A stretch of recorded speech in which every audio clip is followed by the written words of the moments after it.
Bismillahirrahmanirrahim. Bakara suresi 249. ayet. Euzu billahi mineşşeytanirracim.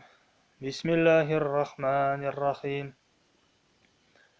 فَلَمَّا فَصَلَ طَالُوتُ بِالْجُنُودِ قَالَ إِنَّ اللَّهَ مُبْتَلِيكُم بِنَهْرٍ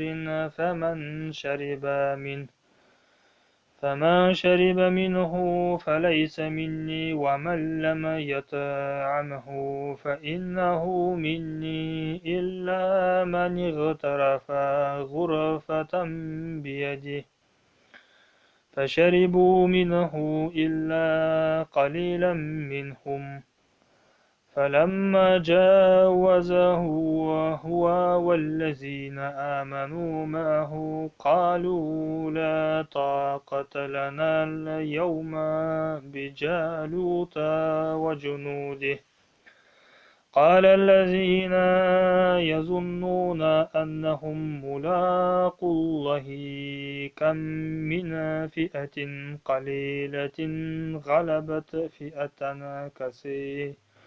كثيرة بإذن الله والله مع الصابرين صدق الله العظيم سبحان ربك رب العزة عما يصفون وسلام على المرسلين والحمد لله رب العالمين